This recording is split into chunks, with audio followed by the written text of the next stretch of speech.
ईशमीशान निर्वाणरूपम्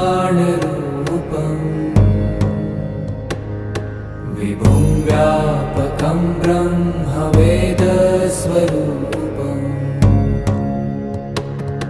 निजं निर्गुणं निर्विकल्पं निरीहम्